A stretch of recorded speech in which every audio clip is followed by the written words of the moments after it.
oh my god, I'm out of practice. Yeah.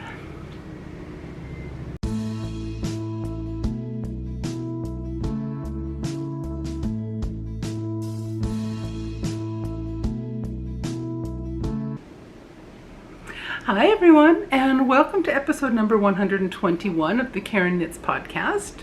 My name is Karen, and I'm coming to you from South Central Pennsylvania, where I live, where I work, where I knit and crochet and get into all kinds of other crafting shenanigans. I'm so happy to have you here with me today. Today is Saturday, August the 6th, 2022, and I'm back after a little break. I did some traveling. I went up to Manitoba, Canada to visit with my family for just over 2 weeks. So I'll tell you a lot more about that and the traveling and all that fun stuff at the end of the episode. So during my vacation time, I got a fair bit of knitting done. I had a lot of time to spend in airports and on airplanes. And a lot of the time was spent during my vacation time just quiet, relaxing, and visiting. And I did a lot of knitting. So I took enough yarn to knit 2 pair of, basically of sort of shorty socks. I had 2 different skeins of yarn. I think I showed you some of it when I last filmed. There are 2 skeins of yarn that I dyed myself, and one of them was bluish purple, and the other one that I decided to take was this green and blue variegated kind of color blocking yarn design. So they're both yarns I dyed myself, and I love both pair of socks I did. So spoiler alert, I finished 2 pair of socks and got a solid start on a 3rd pair of socks while I was gone. So socks galore. I was working on socks galore.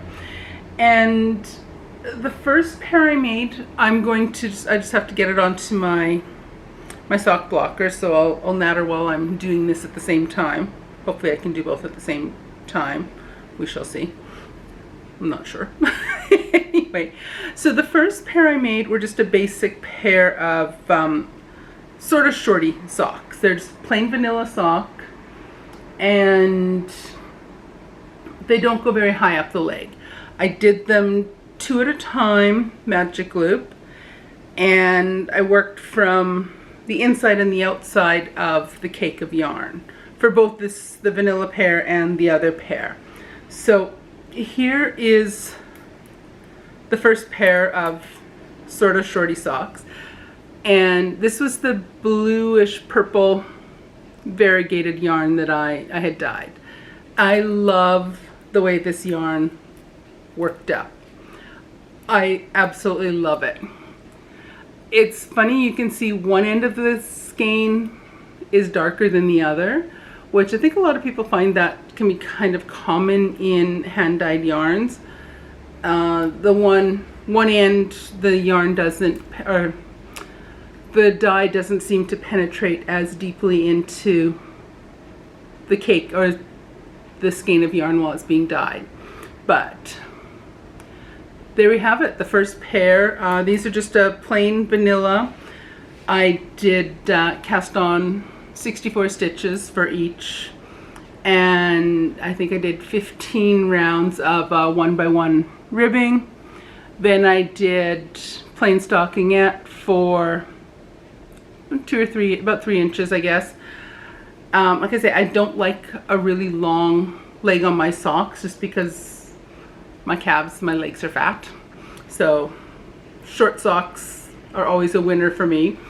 I did a plain heel flap, heel turn, and just a standard gusset decreasing.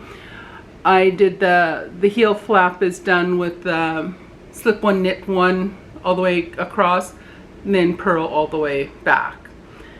So I like the look of this heel. I like the fit of this heel. And then I just continued on stocking it all the way down the foot and just did a standard wedge toe. And this is a particular style of sock that I like the way it fits. And I like these socks. I'm hoping I can recreate this colorway to an extent, particularly this lighter blue colored portions. Maybe not quite, maybe just do the darker purples as just speckles as opposed to larger flashes of color. But the lighter blue in here, I love it. I think it's such a pretty color. Now, the only problem is I have to figure out how I did this, because I did not keep notes. I have no idea. I have no idea how I created this color. Oops. So that's my first finished object. I had cast this on before I left and had started the first few rounds of the ribbing. I think, or did I have, no, before I got on the plane on the 19th of July when I left, I had done just the ribbing portion was complete.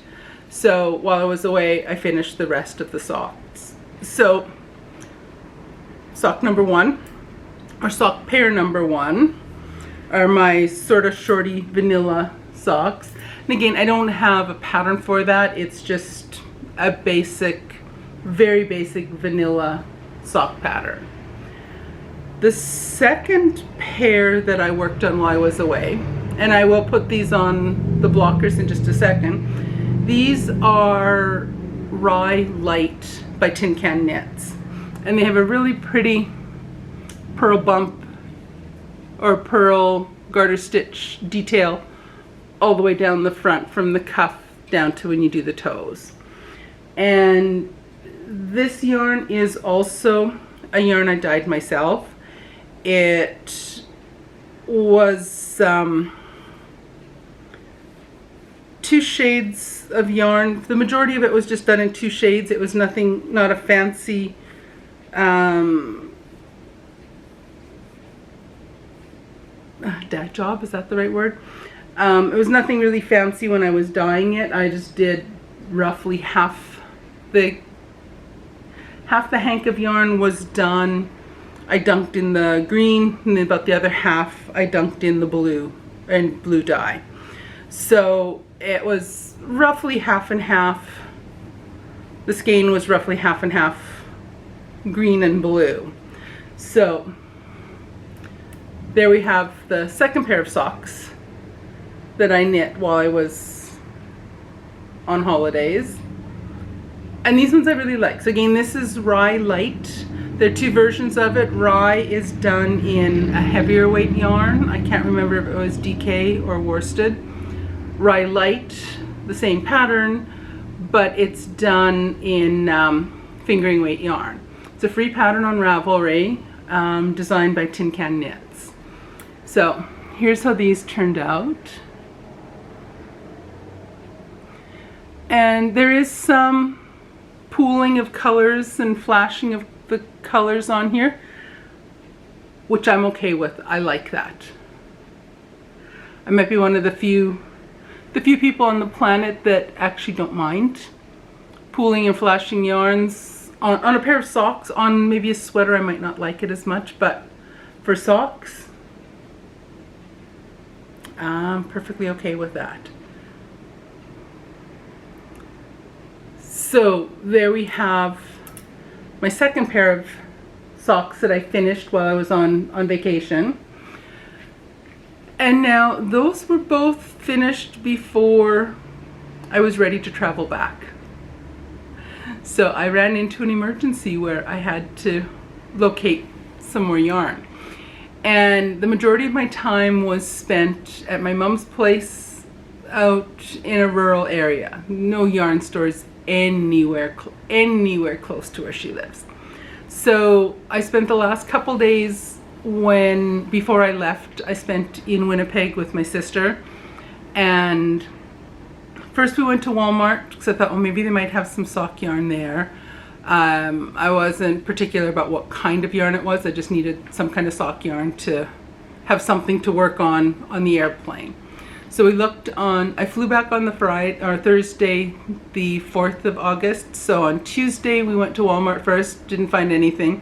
So we thought on Wednesday we'd buzz into a little farther afield from her house and go to Michael's and see what they had for sock yarn. So I was pretty sure I'd be able to find something at Michael's. Walmart I wasn't quite sure. And sure enough, we went to Michael's, and they had a whole bunch of these guys.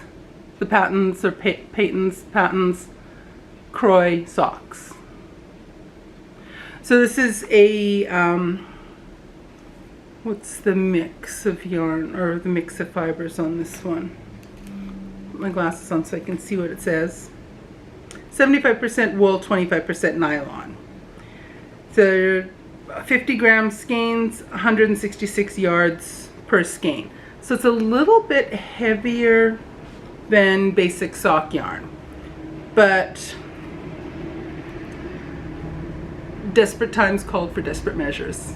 I needed yarn for something to work on. I didn't want to make another pair of socks using the exact same yarn that I used. I had some leftover of both the purpley blue and the blue green, but I didn't want to use the exact same yarn for another pair of vanilla socks. I might be able to combine them with something else and do some other kind of sock later, but for now I just didn't want to make another one.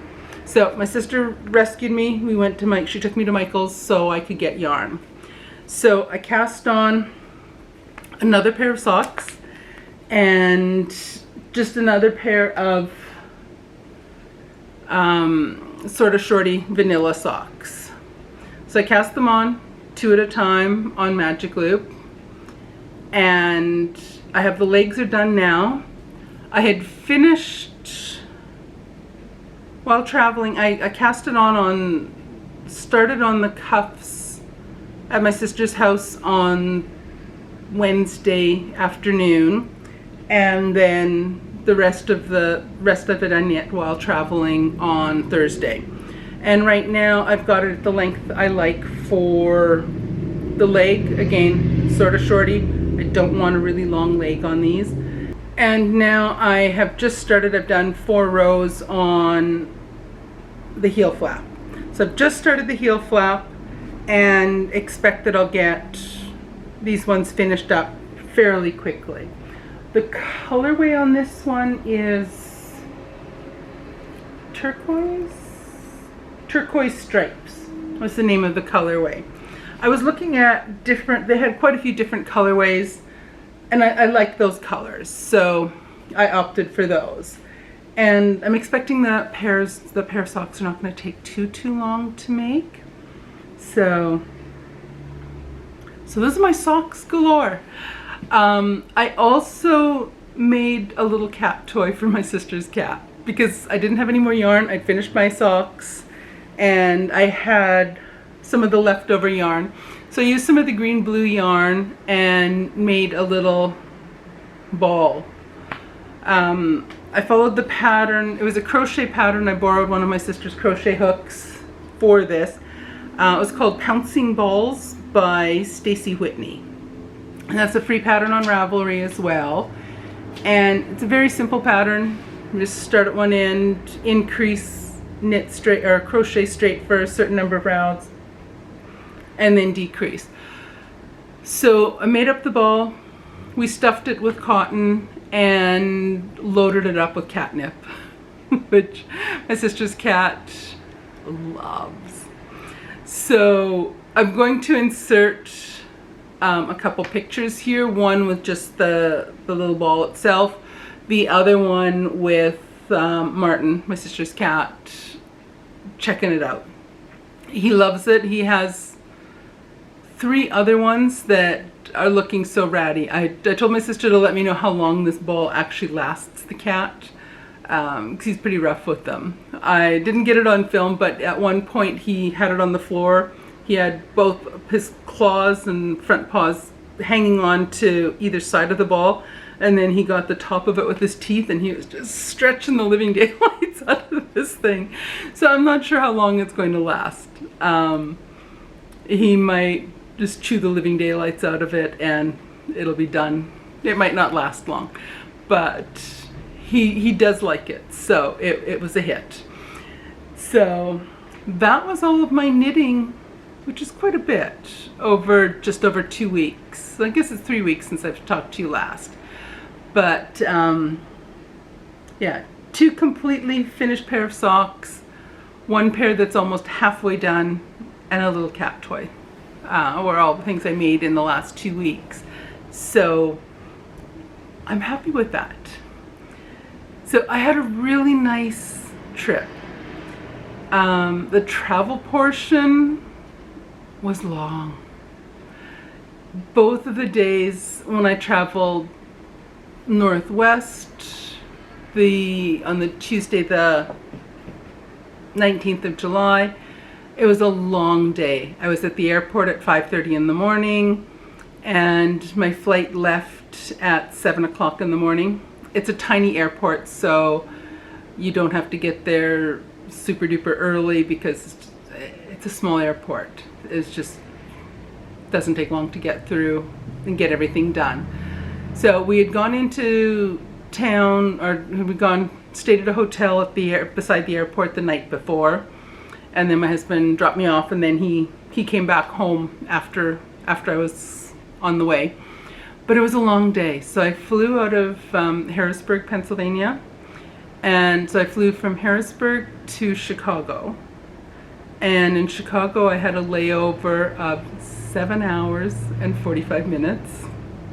You heard that right, 7 hours and 45 minutes. Then I flew Chicago to Minneapolis, where I had a layover, I think it was about an hour and a half layover in Minneapolis. And then I flew Minneapolis to Winnipeg. And my mom's sister and my sister's husband came and picked me up at the airport, and then we went back to my sister's place where we stayed the night there. And then my mom and I went out to the country Wednesday afternoon, and I spent almost the majority of the rest of my time out in the country at my mom's place. So Mom and I had tons of time to visit, which was fantastic. We just had a really nice time. Got a lot of visiting done. Saw a few relatives, saw a few friends. Didn't get to see as many relatives and as many friends as I would hope to have seen, but next time. Then on the way back, the last couple days have been a long couple days. My flight out of Winnipeg left at 5 to 7 in the morning, and that's a bigger airport, busier airport. I had to go through U.S. Customs and Immigration in Winnipeg before I left. So they wanted you at the airport 2 to 3 hours before your flight left. So I had my alarm set for 4 a.m. I was up at 3 because I was scared I was going to sleep in and miss my flight. My sister was also up long before I needed to leave, so we sat and visited in the middle of the night while I was waiting for my taxi. So caught a cab I left my sister's at 4:30 in the morning, got to the airport, got my boarding passes printed, went through security, went through customs and immigration. Everything went nice and smoothly. And from there, I flew Winnipeg to Minneapolis. I did the same route in reverse. Got to Minneapolis at 8 something in the morning and had some breakfast. I had about a just over 5 hour layover in Minneapolis, and then Minneapolis to Chicago. In Chicago, I had just shy of 5 hour layover there, and then flew from Chicago to Harrisburg, and then I just staggered across to the hotel and went to sleep. So on the way down, or on the way out west to family, all the flights went according to plan, according to schedule. no problems. It was beautiful. It was a long, long day, but everything went according to plan. On the way back, the flight from Minneapolis to Chicago was delayed almost an hour, and which was fine because I had tons of time in Chicago. Then once we got to Chicago, getting closer to time to take that flight was delayed about 20 minutes to a half an hour. And that one was delayed because we didn't have a crew. The pilots, their flight coming into Chicago was late. So they were late getting to our flight. They knew they were on the way. They knew they were getting closer. So once all the flight crew, all the flight attendants were there, and the plane was clean, they just they were there. So they started boarding the plane before the pilots arrived. So we were only about half an hour late leaving Chicago. So it's about a half an hour, little less than a half an hour getting into Harrisburg. Harrisburg, we got in, we were supposed to get in about 10 to 11 at night. We got there about 11:15. So again, my husband met me at the airport. We just staggered across to the hotel, slept, and then made our way the rest of the way home on Friday. So it was a really good trip. It was really nice to see family. It was really nice to see some of my friends again. I hadn't been back home since Christmas 2019. So it was long, long overdue. So I had a really nice time, really nice visit with everyone. And I'm hoping it won't be near as long before I get to go back again. So on that note, I should let you go. I'm gonna get the editing done on this, and hubby should be home from work soon, so we'll start getting supper together and see what else goes on. So on that note, I shall let you go. Next week, I hope to have my KROY socks finished and ready to show you. And I'm considering casting on the low octane socks for the Super Sock World Championship lap number 4. I sat out the other laps, but I'm thinking I might cast on the low octane ones. I'm drawing a blank on the name of the pattern. It's a pretty pattern, toe up, but I'm thinking I might cast that one on because that one the pattern just came out 3 or 4 days ago. So I might have time to get them finished on time for points. I just need to look around and find a solid yarn to do them in, or a semi-solid. So you might see a new pair of socks cast on next week, or you might see more progress on my Empress top. Because I really would like to keep moving on that one so I can wear it while it's still summertime. Maybe I should just limit myself and just work on those 2 projects. My KROY socks and my Empress top. Come back next week and see what I decided to do. Whether I break down and cast on something new, or be a good girl and continue with a work in progress that's been around for some time now. Alrighty, on that note, I shall let you go, and I'll see you guys again in a week. Bye!